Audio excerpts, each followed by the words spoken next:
2004 November 14 ರವಿವಾರ ಆದರೆ February 28 ಯಾವ ದಿನವಾಗಿರುತ್ತದೆ? 2004 2024 ಆಗಿರ್ಬೋದು, 2004 ಆಗಿರ್ಬೋದು. ಸೊ ಯಾವುದೇ ಒಂದು ಲೀಪ್ ಇಯರ್. ನವೆಂಬರ್ 14 ರವಿವಾರ ಆದರೆ ಫೆಬ್ರವರಿ 28 ಯಾವ ದಿನವಾಗಿರುತ್ತದೆ? ಸೊ ಇದಕ್ಕೆ ಡೈರೆಕ್ಟ್ ಆನ್ಸರ್ ಬರಿಬೋದು. ರವಿವಾರ -1 ರವಿವಾರದ ಹಿಂದಿನ ದಿನವೇ ಆಗಿರುತ್ತೆ. ಯಾವುದು? ಶನಿವಾರ ಆಗಿರುತ್ತೆ. ಯಾವುದೇ ಒಂದು ಅಧಿಕ ವರ್ಷದ ಅಥವಾ ಯಾವುದೇ ಒಂದು ಲೀಪ್ ಇಯರ್ನ ಚಿಲ್ಡ್ರನ್ಸ್ ಡೇ ನವೆಂಬರ್ 14 ಒಂದು ವೇಳೆ ಸಂಡೇ ಆಗಿತ್ತು ಅಂದ್ರೆ ಅದರ ಹಿಂದಿನ ದಿನ ಏನಾಗಿರುತ್ತೆ? ಶನಿವಾರ ಆಗಿರುತ್ತೆ. ಆ ಶನಿವಾರದಂದು ನಾವು ಏನು ಮಾಡಿದ್ವಿ? ಈ ಫೆಬ್ರವರಿ 28 ವಿಜ್ಞಾನ ದಿನಾಚರಣೆ ಏನಿರುತ್ತಲ್ಲ ಅದನ್ನು ನಾವು ಶನಿವಾರದಂದು ಆಚರಿಸಿರ್ತೀವಿ. ಬೇಕಾದರೆ ನಾವು ಚೆಕ್ ಮಾಡಿ ನೋಡ್ಬೋದು. ಯಾವುದೇ ಒಂದು ಲೀಪ್ ಇಯರನ್ನು ತೆಗೆದುಕೊಂಡು ನವೆಂಬರ್ 14 ಫಾರ್ ಎಕ್ಸಾಂಪಲ್ ನವೆಂಬರ್ 14 ರವಿವಾರ ಆಗಿತ್ತು. ಸೊ ಫೆಬ್ರವರಿ 28 ಏನಾಗಿರುತ್ತೆ? ಶನಿವಾರ ಆಗಿರುತ್ತೆ. ಅಥವಾ ನವೆಂಬರ್ 14 ಸೋಮವಾರ ಆಗಿತ್ತು. ಸೊ ಫೆಬ್ರವರಿ 28 ಏನಾಗಿರುತ್ತೆ? ಅದು ರವಿವಾರ ಆಗಿರುತ್ತೆ. ಸೊ ಇಲ್ಲಿ ಒಂದು ದಿನ ನಾವು ಹಿಂದೆ ಹೋಗ್ಬೇಕಾಗುತ್ತೆ. ಸೊ ಇದು ಒಂದು ಟ್ರಿಕ್ ಅಂತಲೇ ಹೇಳ್ಬೋದು. ಸೊ ಯಾವುದೇ ಒಂದು ಲೀಪ್ ಇಯರ್ನ ಕೊಟ್ಟು ಅದರಲ್ಲಿ ನವೆಂಬರ್ 14 ಈ ದಿನ ಯಾವುದೋ ಒಂದು ದಿನ ಆಗಿತ್ತು ಅಂದಾಗ ಸೊ ಅಲ್ಲಿ ವಿಜ್ಞಾನದ ದಿನಾಚರಣೆಯನ್ನು ನಾವು ಯಾವಾಗ ಆಚರಿಸಿರ್ತೀವಿ? ಕೊಟ್ಟಂತಹ ದಿನಕ್ಕೆ -1 ಮಾಡಿದರೆ ಆಯಿತು. ಸೊ ಇದು ಒಂದು ಟ್ರಿಕ್. ಇದನ್ನು ನೀವು ನೆನ್ಪಿಟ್ಕೊಳ್ಳಿ. ಅದೇ ರೀತಿಯಾಗಿ ಇದನ್ನು ನಾವು ಈ ಒಂದು ಮೆಥಡ್ ಮೂಲಕ ಯಾವ ಥರ ಕಂಡುಹಿಡಿಯೋದು ಅಂತ ನೋಡೋಣ. ನವೆಂಬರ್ 14 ರವಿವಾರ ಆಗಿದೆ. ಸೊ ಫೆಬ್ರವರಿ 28 ಯಾವ ದಿನವಾಗಿರುತ್ತದೆ? ರವಿವಾರ. Let's check. 2004 is a leap year. 2004 ಅನ್ನೋದೇನು ಲೀಪ್ ಇಯರ್ ಆಗಿದೆ. ಸೊ ಇಲ್ಲಿ ಫೆಬ್ರವರಿ ಮಂತಲ್ಲಿ ಎಷ್ಟು ದಿನಗಳಿರ್ತಾವೆ? 29 ದಿನಗಳಿರ್ತಾವೆ.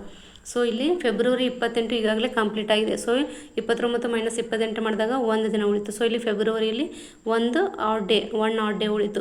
ನೆಕ್ಸ್ಟ್ ನಾವು ನವೆಂಬರ್ 14 ನಾವು ಇಲ್ಲಿ ಕೌಂಟ್ ಮಾಡಬೇಕಾಗುತ್ತೆ. ಸೊ ಇಲ್ಲಿ ನವೆಂಬರ್ 14 ಟು ಫೆಬ್ರವರಿ ಕೌಂಟ್ ಮಾಡೋ ಬದಲು ನಾವು ಫೆಬ್ರವರಿ ಟು ನವೆಂಬರ್ 14 ಕೌಂಟ್ ಮಾಡೋಣ. ಸೊ ಇಲ್ಲಿ ಫೆಬ್ರವರಿಲಿ 1 ಆಡ್ ಡೇ ಉಳಿತು. ನೆಕ್ಸ್ಟ್ ಮಾರ್ಚಲ್ಲಿ ಇಲ್ಲಿ ಡೈರೆಕ್ಟಾಗಿ ಆಡ್ ಡೇಸನ್ನು ನಾವು ಬರ್ಕೊಂಡಿದ್ವಿ. ಮಾರ್ಚಲ್ಲಿ 31 ದಿನಗಳಿರೋದ್ರಿಂದ 3 ಆಡ್ ಡೇಸ್. 31/7 ಮಾಡಿದಾಗ ರಿಮೈಂಡರ್ 3 ಉಳಿಯುತ್ತಲ್ಲ. ಸೊ 7 × 28. ಸೊ ಇಲ್ಲಿ 3 ರಿಮೈಂಡರ್ ಉಳಿತೈತಿ. ಸೊ ಡೈರೆಕ್ಟಾಗಿ ನಾವು 3 ಅಂತ ಆಡ್ ಡೇಸನ್ನು ಬರ್ಕೊಂಡ್ವಿ. ಸೊ ಏಪ್ರಿಲಲ್ಲಿ 30 ದಿನಗಳಿರ್ತಾವೆ. ಸೊ ಆಡ್ ಡೇಸ್ ಬಂದು 2 ಆಗುತ್ತೆ. ಸೊ ಮೇಯಲ್ಲಿ 31 ದಿನಗಳು. ಸೊ 3 ಆಡ್ ಡೇಸ. June 30 days. ಸೊ ಇಲ್ಲಿ 2 ಆಡ್ ಡೇ. July 31 days. ಇಲ್ಲಿ 3 ಆಡ್ ಡೇಸ್ ಬರುತ್ತೆ. ಆಗಸ್ಟ್ ಕೂಡ 31 ಡೇಸ್. ಸೊ ಇಲ್ಲಿ 3 ಆಡ್ ಡೇ ಬರ್ತೈತಿ. September 30 days, 2 odd day. October 31 ಇಲ್ಲಿ 3 ಆಡ್ ಡೇ. ನವಂಬರ ಇಲ್ಲಿ 0 ಆಡ್ ಡೇ ಅಂತ ಬರ್ಕೊಂಡ್ವಿ. ಯಾಕಂದರೆ ಇಲ್ಲಿ ನವಂಬರ್ 14 ಅನ್ನೋದು 14/7 ಮಾಡಿದಾಗ ರಿಮೈಂಡರ್ 0 ಬರುತ್ತೆ. ಸೊ ಇಲ್ಲಿ ನಾವು 0 ಆಡ್ ಡೇ ಅಂತ ಬರ್ಕೋಬೇಕು. ನೆಕ್ಸ್ಟ್ ಇವುಗಳನ್ನೆಲ್ಲ ನಾವು ಕೂಡಿಸಿ /7 ಮಾಡಬೇಕು.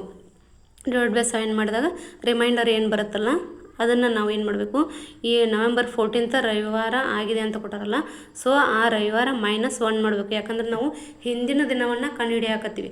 ಸೊ ಹಿಂದೆ ಇರುವಂಥ ಯಾವುದೇ ಒಂದು ತಿಂಗಳು ಹಿಂದಿನ ದಿನ ಅಂದರೆ ಹಿಂದಿನ ದಿನ ಅಲ್ಲ, ಒಟ್ಟು ಹಿಂದಿನ ಒಂದು ದಿನಗಳನ್ನು ನಾವು ಕಂಡುಹಿಡಿಯುವಾಗ ನಾವು ಮೈನಸ್ ಮಾಡಬೇಕಾಗುತ್ತೆ. ಮುಂದಿನ ದಿನಗಳನ್ನು ಕಂಡುಹಿಡಿಯುವಾಗ ಪ್ಲಸ್ ಮಾಡಬೇಕಾಗುತ್ತೆ. ಸೊ ಇಲ್ಲಿ ಹಿಂದಿನ ದಿನಗಳನ್ನು ಕಂಡುಹಿಡಿಯುತ್ತೀವಲ್ಲ. ಸೊ ಇಲ್ಲಿ ರವಿವಾರ -1 ಮಾಡಬೇಕು. ಸೊ ಏನು ಬಂತು? ಇದು ಶನಿವಾರ ಬಂತು. ಸೊ ಇಲ್ಲಿ ನಾವು ಆಡ್ ಡೇಸನ್ನು 7 ಬರೋ ಹಾಗೆ ಯಾವ ಇರ್ತಾವಲ್ಲ ಅವುಗಳನ್ನು ಕ್ಯಾನ್ಸಲ್ ಮಾಡ್ತಾ ಹೋಗಬೇಕು. ಆ ಥರನಾದರೂ ಮಾಡ್ಬೋದು ಅಥವಾ ಡೈರೆಕ್ಟಾಗಿ ಎಲ್ಲವನ್ನು ಸೇರಿಸಿ ಕೂಡ ಬರಿಬೋದು. ಸೊ ಇಲ್ಲಿ ರಿಮೈಂಡರ್ 1 ಬರುತ್ತೆ. ಸೊ ಇಲ್ಲಿ ರವಿವಾರ -1 ಮಾಡಿದರೆ ಶನಿವಾರ ಆಯಿತು. ಸೊ ನವೆಂಬರ್ 14 ಒಂದು ಅಧಿಕ ವರ್ಷದ ನವೆಂಬರ್ 14 ರವಿವಾರ ಆಗಿತ್ತು ಅಂದರೆ ಫೆಬ್ರವರಿ 28 ಏನಾಗಿರುತ್ತೆ? ರವಿವಾರ -1 ಅಂದರೆ ಶನಿವಾರ ಆಗಿರುತ್ತೆ. ಸೊ ಆಗಲೇ ಹೇಳಿದಾಗೆ ಯಾವುದೇ ಒಂದು ಅಧಿಕ ವರ್ಷದ ನವೆಂಬರ್ 14 ಯಾವುದೋ ಒಂದು ದಿನ ಆಗಿತ್ತು ಅಂದ್ರೆ ಫೆಬ್ರವರಿ 28 ಅದೇ ವರ್ಷದ ಫೆಬ್ರವರಿ 28 ಏನಾಗಿರುತ್ತೆ? ಆ ದಿನದ ಹಿಂದಿನ ದಿನ ಆಗಿರುತ್ತೆ. ಸೊ ಇದು ನೆನ್ಪಿಟ್ಕೋಬೇಕು ಈ ಒಂದು ಟ್ರಿಕ್ಕನ್ನು. Please like, share and subscribe my channel.